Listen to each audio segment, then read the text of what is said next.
everyone. Welcome to this week's Fireside Creators. I am your host, Reverend Dr. Sherry Pallas.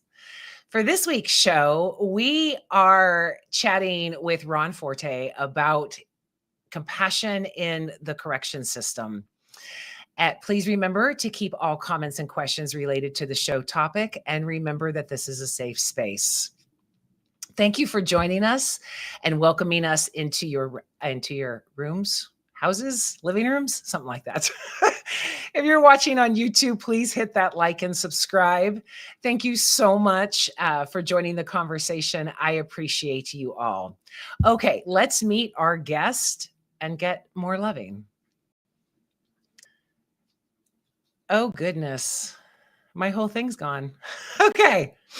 What a technological hell I'm in right now. Anyway, Ron Forte is a mental health professional with over 25 years in the Canadian correction system. He integrates positive psychology to support inmate rehabilitation. A published author and an MAPP, which is Masters of Applied Positive Psychology student, his research explores the impact of positive psychology in corrections.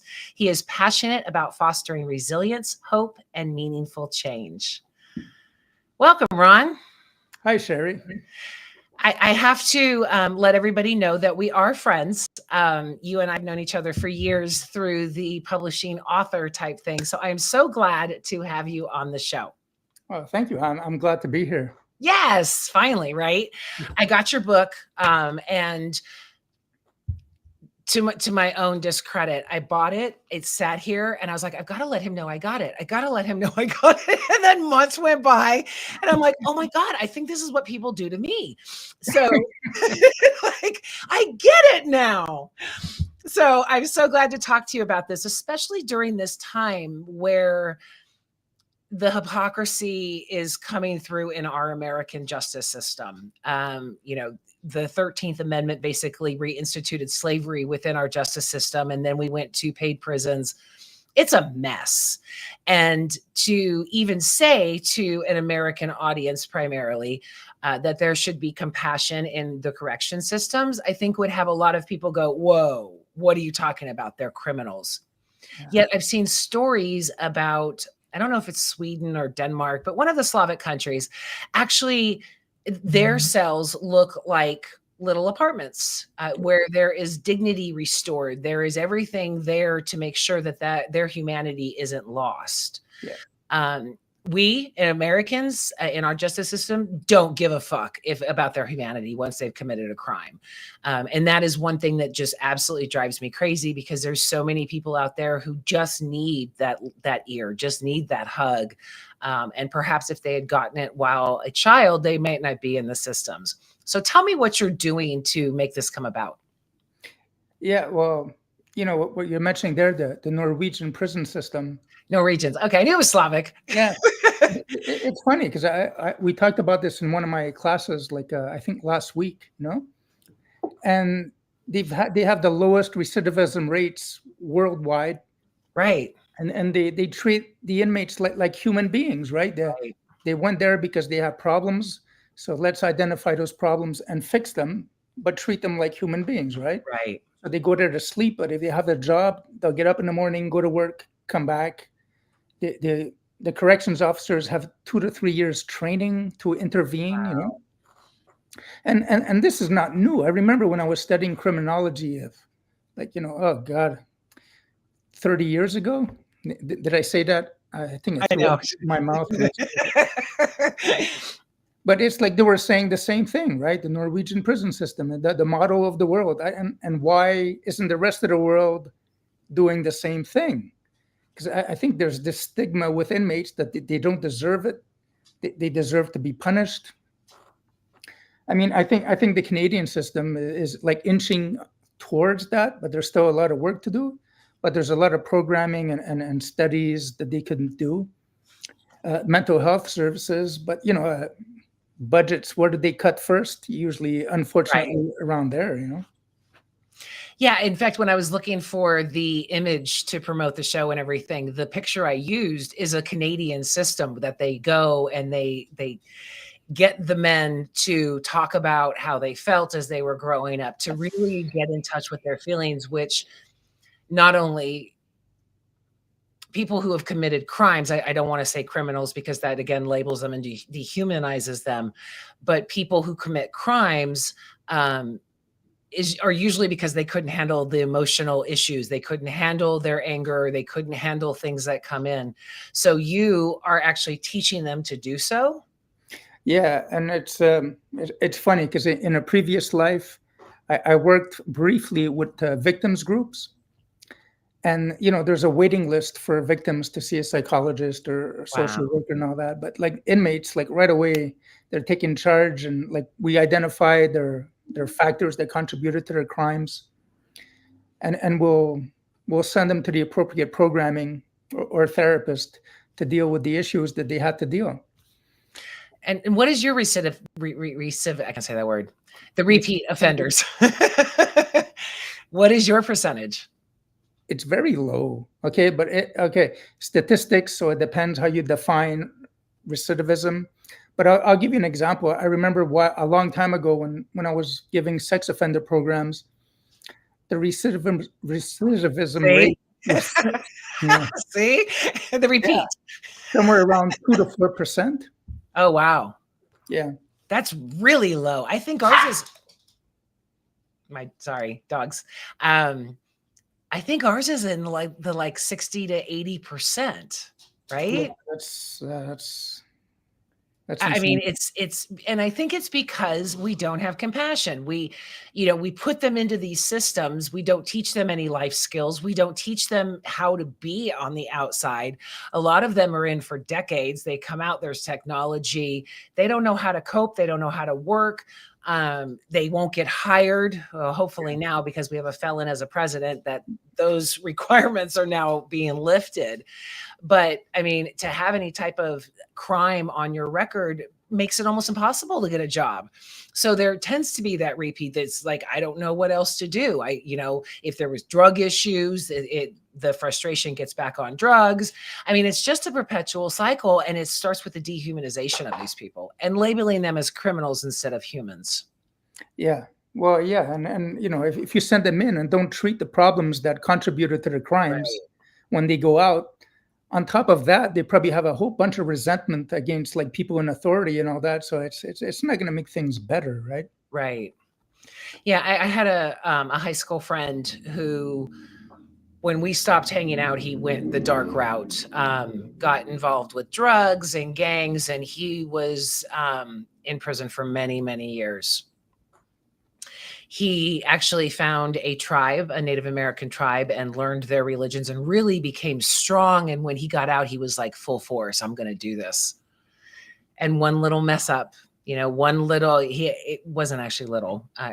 Sorry to demean that, Keith, but he got into an accident, which ruined his body. He couldn't drive truck because that's one of the only careers that people who commit crimes are able to do here. And he got into an accident, and that basically ruined his life again. He got back on drugs. He's homeless because he never learned those skills. He learned the religion that gave him hope, but he still didn't have any of the skills to survive and overcome the obstacles that we face every day. Yeah, that's a real shame because I mean that's we used to have different programs to treat different things like violence, anger, Mhm. sex offending, and now we have like a generic program that kind of like treats everything a little. What you got the cognitive part, cognitive therapy, social skills, social network, and you help them build a relapse prevention plan, Oh, that's identify the high fantastic. risk situations, and then of course if they need more, they have access to psychologists, social workers, Wow. mental health department. Do you guys have the death penalty there? And no, we do not. Fantastic. I've had a couple death penalty shows, and the first time they came on, I was like, look, I'm really torn about this. And within 15 minutes, I'm like, smash the death penalty. As soon as I got educated and stopped, going into everything that I was taught, again, criminals and all of these things. But again, it's so unfair. It's so unfair. Our judicial system and our legal system is up in shambles right now. I mean, there's no justice anywhere in our system. But to take that off the table for you guys, that actually gives you more initiative to try and rehab them, right? If you Yeah, can't just kill them, I then we know. have to do something.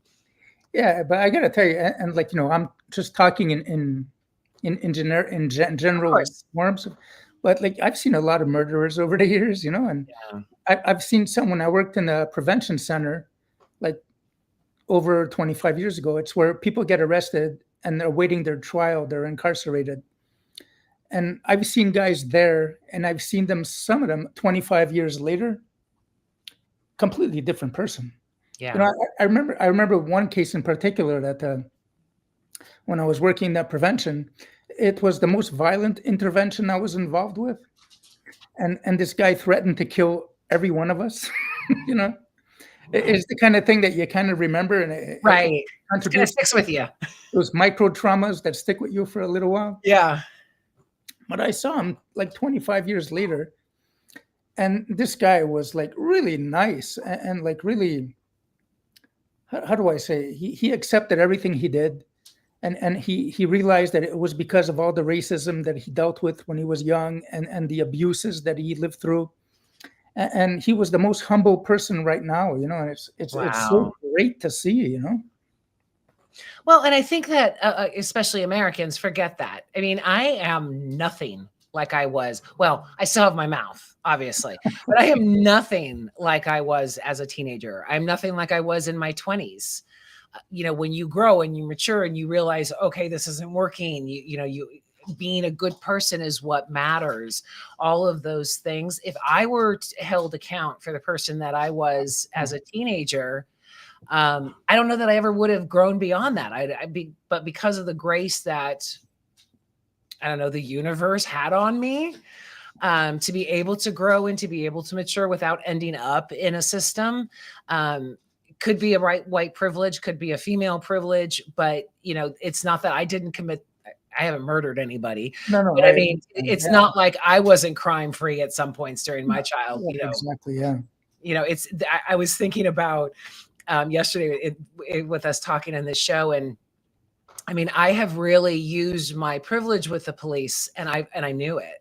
I mean, I could mouth off where a person of color couldn't, Yeah. or even a man, because I'm not intimidating. I'm not, approaching to just shut up. I lost my keys one night and I was drunk and they drove me home. I don't think that anybody of color would have been afforded that grace. And that's part of the disparity in our justice system, where my life, it was just a mistake. Where with them, it's, it's intuitive. It's because of who they are. And without having that compassion, we will always see them as criminals as opposed to people who committed crimes. Well, that's the thing. And I think that's why I think I have a good rapport with them is I treat them like human beings. Yeah. And we forget that. And sometimes I do these little positive psychology exercises, like just to identify their strengths. And I asked Which them, I bet they didn't even know they had, right? well, yeah, some of them goes, well, I don't have any strengths. I go, yeah, okay, let's stick with me. And I asked them to ask 5 people, and like maybe not just inmates, but also family or like their parole officer or whatever, to see what strengths they have. And they're amazed and they're surprised. Or I made them write out the VIA character strengths survey that identifies your strengths, right? And then it goes, is this okay? Did I pass? It's not a question of passing. It's all good. But that's the problem. They've been told since they're young what's wrong with them. They go into a system where you identify what's wrong with them and you drill it into them. So I mean, I think it's a breath of fresh air to tell them, okay, but here's what's right with you, and let's work on Right. that. Right. And I think that's a question that a lot of us fail to ask ourselves, right? Yeah. I mean, I'm part of the Big Brothers Big Sisters program, and so I have a little sister. And that was one of the things that I started immediately was, okay, let's figure out who you are. She's been fighting on me that 2 years. 2 years. She doesn't feel the need for it. She's 15, so she knows everything anyway. But yeah, I mean, it's like, you need to know who you are. You need to know your strengths. And she says, I don't have anything. I don't know anything. And when you don't see your value, that's when crimes occur. That's when you can get sucked in by the wrong people. And it changes over time, who you are. Yeah. It's like, I'm planning on retiring like at the end of the summer. Nice. Yeah, yeah. And the question I'm asking myself is like, who am I going to be in retirement? Mm, I don't have to follow the structured daily thing. It's like I'm anxious to see who I am really. right? Get to learn. Yeah, yeah, yeah. And it's one of the fears I had too. Is like, how am I going to get meaning and purpose once I retire? And What's your answer? Do you have one yet? you know what? Happenstance. My assignment for my last positive psychology class was how to create hope Ah, with Snyder's theory of like creating different pathways of attaining hope. So I started doing it, and one of the things that's pretty cool is look tonight. It's one of the pathways, It's yeah, like, yeah, that's pretty cool. that's awesome. So, what prompted you to write this? And is it being distributed in prisons or? Well, I do lend it out to inmates that ask for it, and when they Okay. know I wrote a book, they're all there. Hey, I'd like to read it. I'd like to read it. But what happened is, I used to give programs to inmates on parole, and then fate had it that I got transferred to mental health department, and this was like just right before COVID, Mm, and I saw like how the inmates kind of like really did what they were supposed to deal with their mental health issues. And like I myself have agoraphobia and panic disorder, so I could relate to them struggling and the stigma and all that. And then the pandemic came, and they took things so well. They were confined to their cells for like most of the day, and they had no like it really went well. And I was kind of amazed, and I go, you know what? We all need to increase our mental health a little bit, especially during the pandemic. So I go, I'd like to write a book, a short book that just reminds everyone, because there's nothing new in my book. We all know this, but sometimes it's nice to be reminded of things you can do to build resilience and take better care of yourself. And I figured, let me put a few cool stories of inmate related stuff, because people have a voyeurism thing about what happens inside. like a train wreck. Yeah, but it's not that bad. Like we Yeah. see movies and we think it's as bad as that, but no. Well, at least in Canada. Here it Yeah. really is. It really is. If you take like one episode of Oz, Yeah. it would take 25 years in Canada for everything to Wow. happen in that one episode. Yeah, I've had some incarcerated friends, and most of them couldn't talk about the trauma that they incurred there. I guess I can say this because he's passed, but the abuse, the rape, all of that was just common practice. Oh my God. Um, initiations in and the guy I'm speaking of, like I said, he passed a couple years ago. He was one of my very best friends in high school, and to see him so broken, to see him, he was a tough guy. And to see him completely broken after he got out was tragic. And then, like literally right after he got out, he was diagnosed with cancer, and No, the rest of his life he spent trying to survive cancer, and then finally lost. no. But I mean, to have this man, again, just he was a badass. Everybody respected him. Yeah. Again, got in the wrong crowd, moved to Texas, got in with gangs, all of that stuff. And, he got almost 20 years, Oh, God. but broken. And that, Yeah. and seeing him that way, seeing how it initiated compassion. Cause I was like, okay, now what is he going to do? How can he make this life after he's broken, after, he has this criminal record? I mean, he got a job, he rejoined his family, reconnected with all of his friends while he was uncovering for cancer. So it was, because of those mistakes, his life was ruined. It's how could you release someone who's broken and expect them to survive? Like Right. It's like I find that like horrible, and Yeah, it's reprehensible. And that is why, again, they become criminals as opposed to humans. They become livestock. And oh, well, we'll see you again because of the way how broken our system is. yeah. Oh my God. So, what did you learn from writing this book? What did I learn? It's like a refresher course for me. Mm, It's like you know, you learn something, but when you actually do it, you're kind of learning a lot more. yeah. So writing this book, it's, oh yeah, yeah, I should start doing this again. It's like, oops. Well, I like that you said a reminder because, I know all the mantras, I know all the meditations, I know how to get myself out of anger. I always forget while it's happening.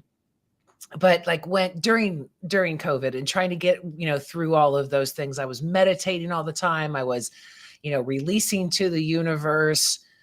And like today, I actually had visions of knocking on someone's car window and screaming at them because of road rage. And, I'm sitting in the car going, okay, what are these mantras? And trying to remember to do those things to calm back down. I always say, you can learn these pathways, but you just have to remember them when you need them. And that's the hardest part for me. Yeah. That reminds me, once when I was giving a program to the community, we were talking about that kind of situation, road rage and all that. And Mhm. I had just gone through a situation like similar. And it's like I was ready to get out of my car and just pull that guy out of the driver's Right? seat. Yeah. And then in my head, in that second, I'm there, okay, and someone's going to film because there's always a cell phone somewhere. And the headline's going to be, a programs officer loses it. And then I'm going to lose my job and I'll be the laughing stock of everything. And then I just started laughing and I go, okay, just let this guy keep honking at me. Yeah, this chick almost killed me and a few other people a few times. So I was stuck on the mountain behind her. And I was literally having fantasies about that, just knocking on her window and just completely going off. And then I say to myself, it's not going to matter in 5 years. It's not going to do any of this. But again, the same thoughts that you had, Reverend Dr. Sherry Palace goes, road rage, like, or posting, I'm sorry, I can't do the show tonight because I'm in jail because I lost my shit. When I'm trying to get everybody here to stop and think. And again, the hypocrisy is like, okay, you got to do this. Is there, because my to be read list is about this long. Yeah.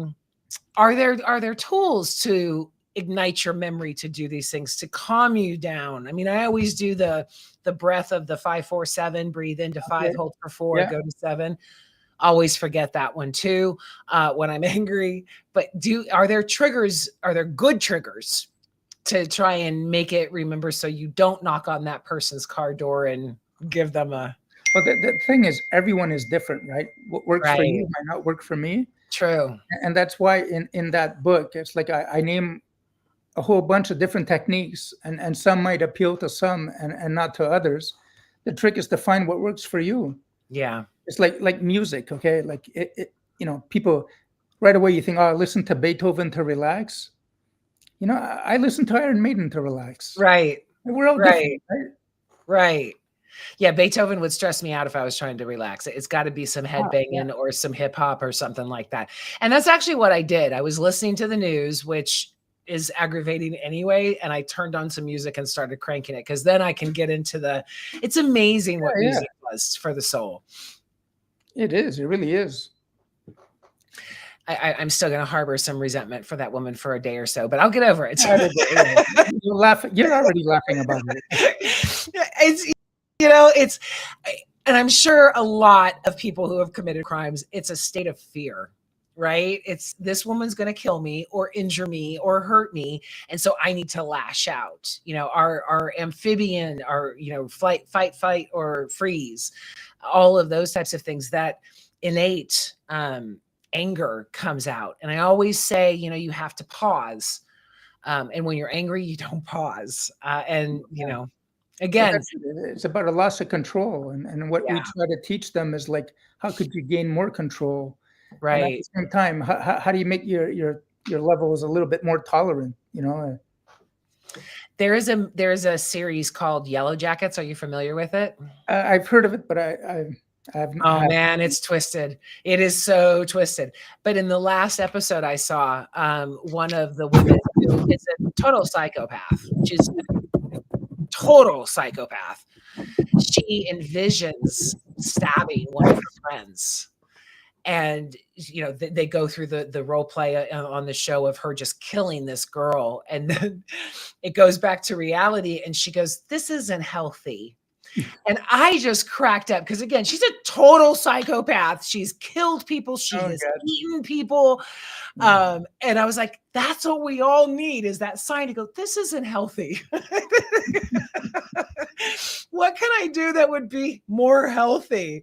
Which is one of the things I also thought today. It reminds me of the old Ally McBeal shows. Yeah, yeah, exactly. Yeah, it's okay to have those thoughts because we're all going to have them, right? But you don't want to act on them. Exactly. Acting on them is the difference. Yeah. And that, along with privilege, keeps a lot of people out of prison, but also puts a lot of people in too because of the way that they look. Well, yeah. I mean, can't hide it. Some people in authority like to abuse their authority. Yeah. I remember a couple of years ago, I was checking my phone at a red light, and there was a police officer that saw me going the wrong way, and he stopped me. And when he asked for my license and registration, I swear to God, just by his face, like I'm there, don't say anything. This guy, don't say, just give it to him, and with a smile, that's it. Yeah. Like you could tell. But what happens is some of these guys, they can't tell, or they get so offended they'll start telling off the police officer, which is what you don't want to do. Right. Right. And The entitlement. it's hard to control oneself when you're angry. Yeah. And that's the hardest thing, right? Is to step out of that anger. And I mean, one of the things that whenever because I drive all day long, and I drive from 10 a.m. to 1 p.m. and then 7 p.m. to 10 p.m. Oh, And so I'm constantly dealing with idiots and assholes on the road in LA. And it's one of the things that it's like, if they really make me angry, I try to get beside them and look, just to try and humanize them. A lot of times it's a 190-year-old man just trying to see over the wheel, or yeah, exactly. And it's like, this is why you acted the way. And then all of a sudden it comes back on me. Like, how would you, if you were doing that? When I first got here, because of COVID, because of the cancer I had, I really hadn't driven in like 5 years. And everybody goes so fast. So I was that person for like the first 3 months. I was the one on the freeway going, don't hit me, please don't hit me. So to try and actually look at the person who I'm getting angry at, tends to dispel that anger pretty quickly. Yeah. I usually look at cars that are going like slow or something, and I go, you know what? Maybe that person is anxious. I know what it's like. I do the same thing when I'm on a bridge or something. It's okay. It's okay. That self-talk is really necessary sometimes. Yeah. You got to put yourself in check. And my whole book is about the onus being on us. It's, if I would have hit that woman like she wanted me to, I swear she wanted me to hit her, then it still would have been my fault. That it would have been on me. Even if she cut me off, even if she tried to run me off the mountain, if I would have hit her in any way, it would have been on me. Just like I always say, the onus is on us. So we are the ones that are going to have to keep ourselves in check, monitor our emotions, not get out of the car like I wanted to so bad. And find ways to do it. It's like, Yeah. like if I still have some anger to process, like I like to process emotions with music. So you can tell how I feel by what I'm listening to. If I'm listening to Megadeth, you might want to not stay too close to me. Right. So what is your favorite story in working in corrections all these years? My favorite story. Well, that guy is one of them. Another one, similar type of situations. I saw him when he got arrested, And this guy was so psychotic. When I saw him, it actually gave me the creeps. When, because in the morning, like we give them their breakfast trays when they're in isolation or protection range. And this guy was saying, the dark forces are gonna save me, and I'm like, yeah, yeah, okay, here's your breakfast. And I'm like, close the door. It's like freaking me out. But I saw this guy 25 years later when he's taking his medications, and he's doing good. And this guy, well, you don't want him to get him off the medications like ever. But with the medications, this guy is like fun. He's intelligent. He's fun to talk to. You would never guess. It's like he's really, he looks good. He talks well. He's Wow. well educated.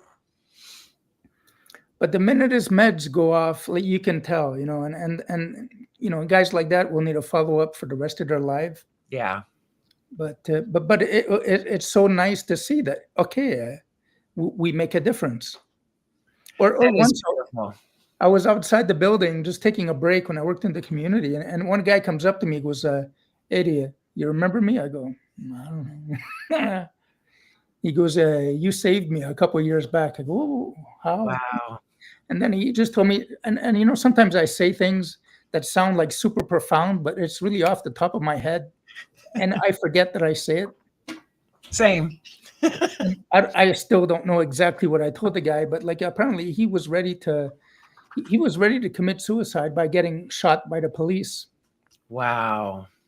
And I said or did something that kind of like stopped them, and it's like, thanks. I wish I would have known a lot earlier. Better late than never. Yeah, seriously. How do you stay so positive amidst so much darkness? Like I said, I'm retiring this summer, right? No, You see the light at the end of the tunnel. it's once you see them like human beings, Hmm. there's not much darkness. I mean, they made mistakes, some horrible mistakes, but I prefer to look at the light rather than the dark. That's beautiful, because I think that people who work in hospice, it takes a really special person to not bring that sadness home. Well, that's the danger, is compassion fatigue, right? Yeah. I mean, when you see like prolonged exposures of like people with their suffering and their trauma, it could affect you. Yeah. And one thing that does happen, unfortunately, with professionals in that area is like at one point it hits you so much that you just become. It's hard to be empathetic or have compassion. Wow. And you get into the like blaming. It's like this guy is Mm. always wanting to manipulate you, and no, he's suffering, and that's the way he's expressing himself. But it's heavy. I Yeah. remember when I started there, I'd come home at like 4:30, and I'd be exhausted. Like I'd be lying on the Oh, I couch, bet. sleeping almost. Just the mental drain and emotional Yeah, drain. yeah. I'm still pretty tired, but I think it has to do with age too.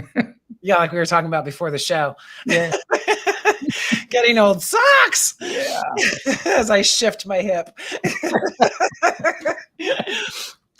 So, is someone taking your place?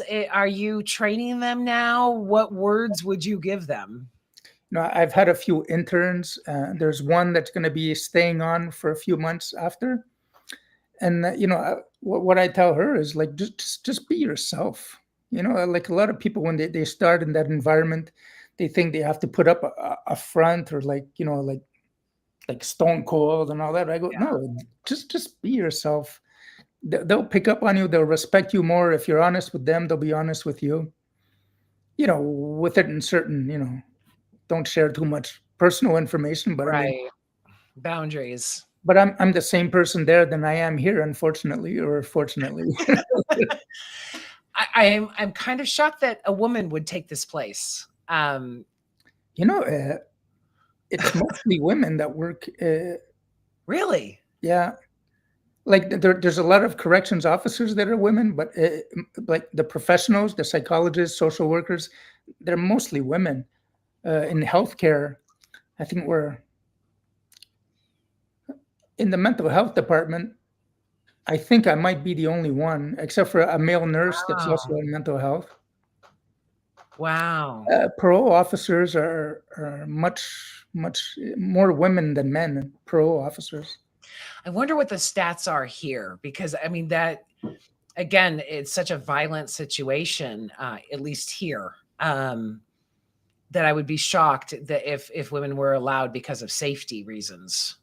Well, you know, when I studied criminology, same thing with psychology.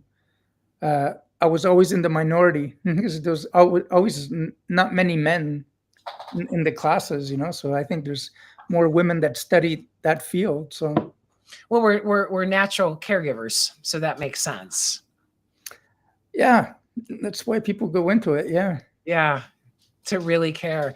It's so admirable to take on such a quest to help people who most of society deem as unimportant.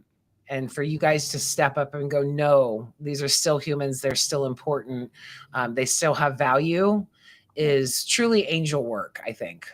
And what I find encouraging is that where I am now, they're letting me do what I want to do with positive psychology and like let's talk about well-being, not just managing mental health problems, but let's focus on like feeling good and stuff we could do to feel better and build resilience and all that. Well, So especially with our politics right now, we all need that. oh, we all do, yeah. Yeah. No, Okay, so now on the other side, what's your worst memory of all this? my worst memory would probably go back 30 years when I worked in the provincial thing and that intervention I mentioned before would have been one of them. Mm. You know, I wasn't lucky when I started. I was 22, Oh wow. and like my first day on the job, when you walked in the doors that like separates the offices and it's the real prison. When I started my first shift, it's a miracle that I haven't gone completely crazy. You know, they were taking a guy out on a gurney that had a pencil sticking out of his eye. And the old officers were making jokes. Oh, there was elections in the range. And I go, what the hell is happening? What What? did I get myself into? Wow. And the day before when we were well not the day before training when they were showing us the prison, and again this is in the provincial thing. So when we're visiting one of the places, we see this naked guy running, and like three officers jump him, and this guy had Tourette's, so he was like, you know, fuck this, fuck that. What did I get myself into? I think a lot of people would have just turned around right then and went, nope, different career. I know. What the hell? I stayed. Yeah, I live in LA. I see that shit every day. So Yeah. I was actually in Hollywood last week on the phone, and all the when you're in like Hollywood per se, like the actual blocks, all of the crosswalks go all the different ways. And all of a sudden, so I'm waiting for all the crosswalks to go. And all of a sudden, this woman takes off all of her clothes and starts walking across the, and I'm like, she's naked. She's naked. It's all just in the car. She's naked. And she's doing the strut. And then finally I see on the corner is someone's videoing her. It was like a whole Instagram thing. And I'm like, I live in a nut house. LA is a nut house. So yeah, nudity all the time here. All the time. No pencils in the eye, thank God. Oh God, that was terrible. Yeah. God. I mean, talk about starting and getting PTSD. Oh my God, I got a lot of other horrible stories like that. I don't want to trigger you, so I don't want to say any, for you to bring any more if you don't want to. I'll sleep like this. I know. So it sounds like really young you realized that hurt people hurt people. Well, yeah. Well, you know what? When I started, they had started just hiring people with that were students that were studying. And what happens is like we were being trained by officers that were hired for their arms. You know, it's like So there was a mixture of like wanting to intervene and like wanting to intervene, you know. Yeah. But I think with time, and it takes time to make changes like that, like things got better, and they're more open to that, which is cool because now you got corrections officers that have backgrounds in social work That's or even fantastic. psychology, you know. Yeah, we need a lot of help here. And I don't see anything happening anytime soon. But But it takes time, you know. well, it also takes initiative and desire. And the fact that our prison system is traded on the stock market. Oh, Um, God. yeah, I don't know that that's ever going to change. At least not in my lifetime, let alone my children or my grandchildren's. When you have a mentality that they are literally livestock and you're going to make money off of them. Oh, The prison systems here get paid per prisoner. oh my God. So yeah, so the more prisoners they have, the more money they make, and their stock market. I mean, it's literally traded on our stock market. So yeah, it's systemic here. The hate, the bigotry, the racism, the fear. I mean, all of the police shootings because of fear.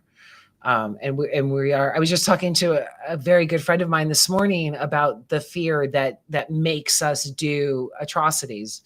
And it's ironic that people of color are so feared now, but yet they were bred to be fearful.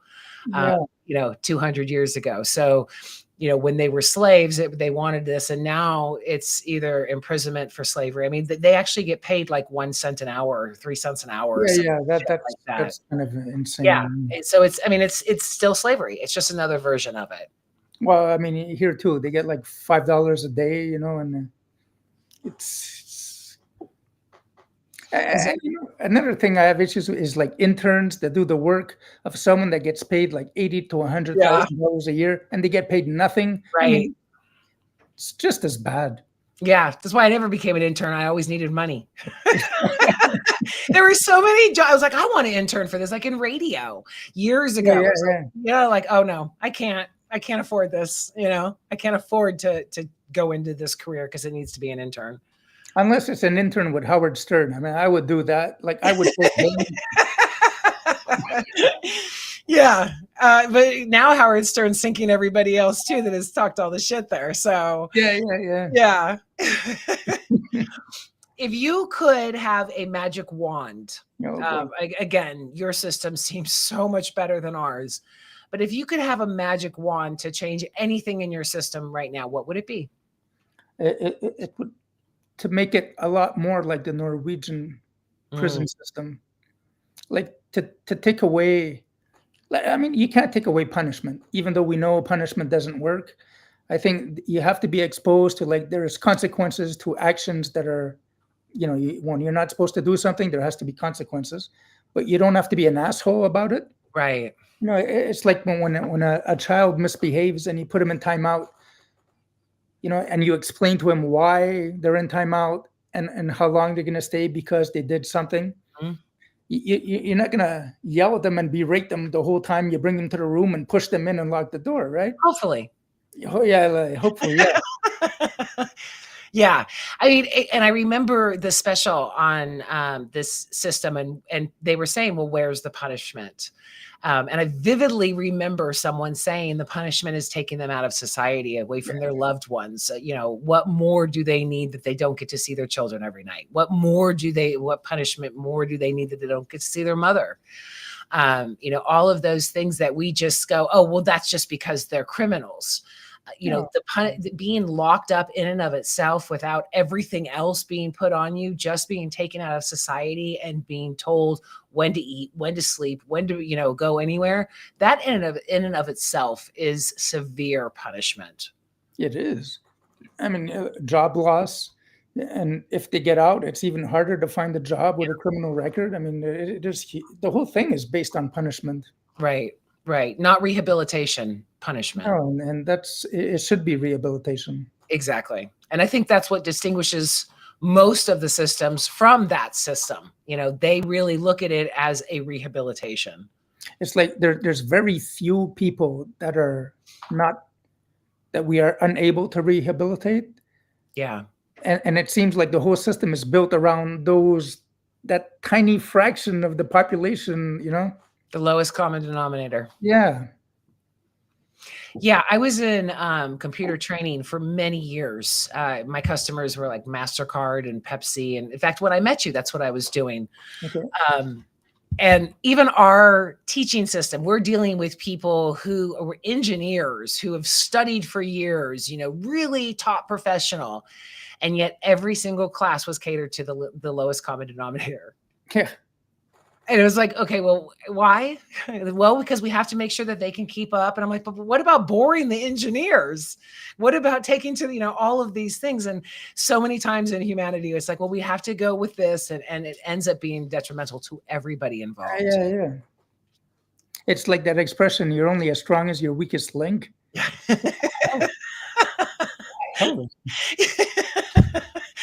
Yeah, well, next time I'm in chains, I'll think of that.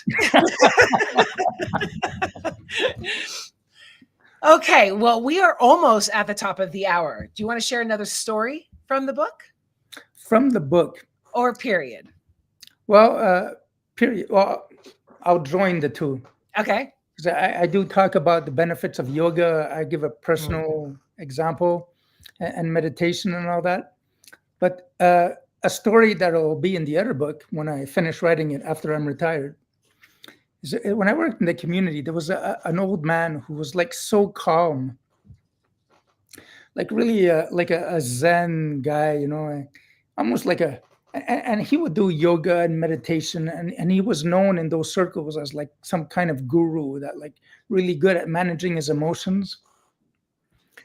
But this guy, when you read his file, it's like, I remember I was reading and I go, I wonder what this guy did, and it's like, oh my God, this guy blacked out from too much anger, killed the woman he was in love with, and killed the guy he was with, and woke up and couldn't remember anything.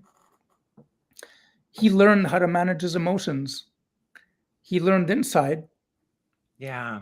And he was so grateful for learning on how to do it that he wanted to spread it to other people.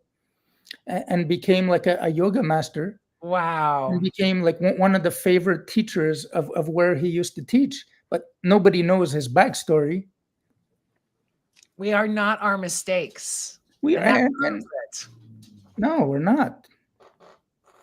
And we learn from our mistakes. And I think like I think if you think of people that are so like healthy diet, you have to eat this way and all that they eat so healthy. I'm pretty sure at one point in their life they weren't so healthy. Yeah. And they learned from it, they gained from it, and now they want to share it. Right. And I think that's what it's all about, right? Find your strengths and share it with other people. I love that. And it doesn't matter if you're in prison or a CEO. We all have those gifts. We do. And that's what I'm trying to find, what their gifts are, so they could keep practicing it inside and hopefully outside and share it. I love that we are united in the positive change. On the last line of your bio is passionate about fostering resilience, hope, and meaningful change. That I was like, and that's why I love Ron. That's why he's my friend. Because I think we all need to do that in our own little ways, in our own little spaces. How can we do this when we see friends even who are emotionally illiterate, or have never asked themselves the question of what are my strengths, what are my goodnesses, what are my weaknesses? Not what everybody else says on the outside, but internally. That helps us become more healthy. But we all need to be able to control our emotions. But again, why am I passionate about it? Because I seek resilience. I need to work on my emotions. Right. Not have panic attacks. And now that I'll be retiring, meaningful change is important to me. Right. I mean, even when I was recording the audiobook, I'm like, that's right. We know it. Like you said, we know it. At least a lot of us do, but implementing it and remembering it in the moment, no, and embodying it, that's where the real work is. It's like last week, someone was asking me, do you still do ice baths? And I was there, ice baths. Yeah, I should. It's like I haven't done it in so long, but No, it they're helped me crazy. No, stress. Ron, they're crazy. Only crazy people do ice baths. Yes. If you look at the Wim Hof videos, yes, but Yeah, I know. And that's my own personal thing. Anything below 70 degrees is hell to me. So there's just no way I could ever do an ice but bath. you know what? When you take one and you warm up like naturally, there's this sense of euphoria that you can't.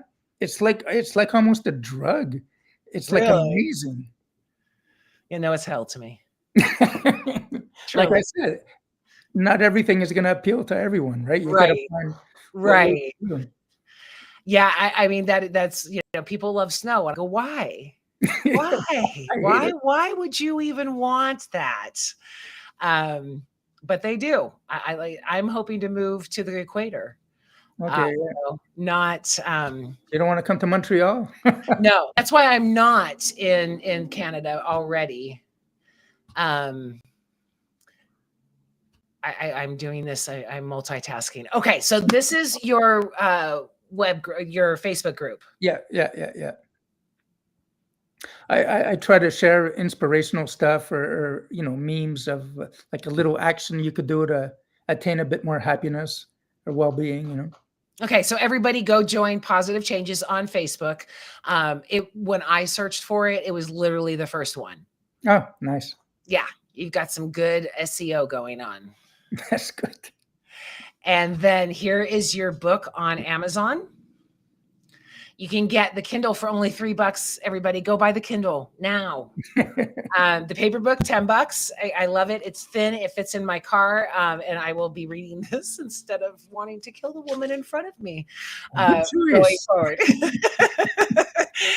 But go get this book so you guys can remember to have all of these positive changes in your life. And if Ron can do it while dealing with people who have killed others, I know you can. We all can, right? But I think if they can do it and they got like much bigger problems than you and me, Right, and if they can do it, anyone can do it. right, right. I mean, a lot of times we hear, about people overcoming things, you know, one-legged men winning races, running races, and we go, that gives us, all of if they can do it, we can do it. Yeah. We need those idols in our life to be able to We do. embody that. We do, yeah. Okay, well, where can people find you, and any final words? Well, yeah, you could find me on if you find me on Facebook under Ron Forte, like I just post memes that make me laugh because I think Me it's too. important. I think it's important to laugh, and I think I like to think that I'm helping someone laugh while they're scrolling through their thing. You do post funny shit. You do.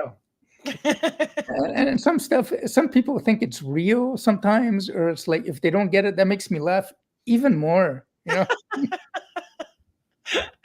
Yeah. Yeah. But find what I'm doing, like on the positive changes or LinkedIn. That's where I try to stay a little bit more serious about like strategies for changing and stuff like that. Well, it's been a beautiful show. Thank you so much for coming on. I really hope that people remember that we are all people and humans, and stop dehumanizing people through their actions as opposed to who they are. Yeah. Well, it was great seeing you again, Sherry. And Always. I'm so glad you were finally able to come on the show, Ron. Thank you. I'm going to send you backstage and yeah. close the show, and then I will see you back there in a minute All right. if I can figure out how to work this shit. Okay, here we go. Thank you so much for this wonderful show. I did get a message. I just saw Michelle. Hopefully you guys were able to see it. May have to contact this vendor for this platform. It was a wonderful show, and I hope you guys got a lot out of it. And the reminders that we are all human. We should never be judged solely on our mistakes, because those mistakes are usually made for a reason, whether it be pain or ignorance or something to that effect. But I'm really glad that I'm not judged according to who I was 30, 40 years ago. because I was a piece of shit back then. Didn't know any better. But hopefully I've overcome that in a lot of ways. Thanks so much to Patrick Young for his continued support as the show's producer. Do not forget to check out my book. Oh, let me put a banner up. I have one. Go to my website. The book and the follow-up course. It's created to create some real change through healing, community, and knowledge. Just go to my website. It's all there. All the info's there. The book stuff is under book, so you should be able to find it, no problem. If you like the show, share it, subscribe, all that good stuff. Thanks again for watching. And as always, have a wonderful week and walk in love. Bye.